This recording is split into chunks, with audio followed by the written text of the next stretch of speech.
Déclaration de M. Bliblé David, porte-parole de l'intersyndicale du ministère de l'Éducation nationale et de l'alphabétisation, du ministère de l'enseignement technique et de la formation professionnelle, en présence de la ministre Mariatou Koné, suite à l'incident survenu à la brigade de recherche. Au sortir d'une réunion avec la ministre de l'Éducation nationale et de l'alphabétisation portant sur les motivations de la grève des enseignants, M. Bliblé David s'est retrouvé conduit manu militari à la brigade de recherche.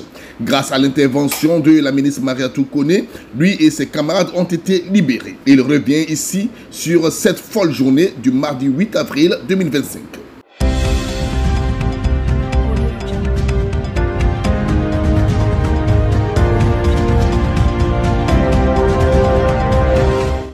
Ce matin, nous avons eu une séance de travail avec Madame le ministre de l'Éducation nationale et de l'alphabétisation suite à une convocation qu'elle nous a faite depuis hier relativement au sujet donc de notre arrêt de travail pour qu'elle puisse comprendre les raisons profondes qui ont guidé notre action. Nous avons travaillé sur ces éléments-là. Nous lui avons fait part de nos préoccupations les plus importantes pour lesquelles, pour nous, le gouvernement devrait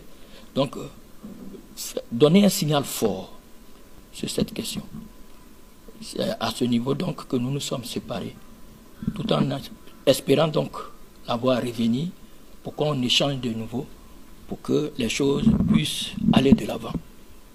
Et c'est à ce niveau précis, quand nous sommes descendus pour aller prendre un repas au niveau des restaurants qui sont au niveau des tours, que près d'une multitude de gendarmes sont venus vers nous pour nous interpeller.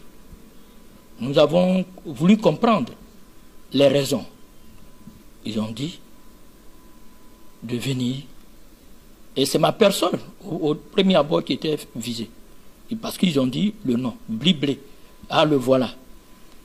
Et donc, les amis ont fait preuve d'une solidarité exemplaire autour de moi pour dire non, cette forfaiture-là ne passera pas. S'il faut le prendre, c'est nous tous que vous allez prendre.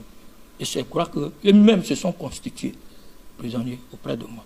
Et nous sommes allés à la brigade de recherche.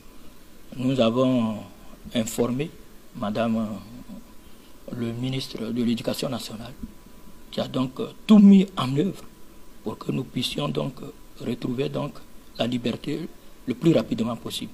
La raison, elle vient de sortir de la réunion du Conseil de gouvernement. Donc, nous voulons condamner fermement cette manière de faire. Parce que il faut que le dialogue triomphe. Nous sommes libres, nous sommes venus de nouveau. Voilà, pour dire merci à madame, merci au gouvernement, et que nous sommes en train de travailler. Quand on n'est pas prêt pour le dialogue, on ne fait pas semblant de discuter. Convoquer des représentants syndicaux à une table de négociation pour ensuite les interpeller manu militari relève d'un double jeu indigne d'un état de droit. Ce type de méthode brutale et humiliante n'a pas sa place dans une république qui se veut démocratique. À quoi bon parler de concertation si la parole des partenaires sociaux est systématiquement réprimée? Ce qui s'est passé le mardi 8 avril est une dérive grave, une entorse à la liberté syndicale et un signal inquiétant envoyé à tous ceux qui osent encore croire au dialogue républicain.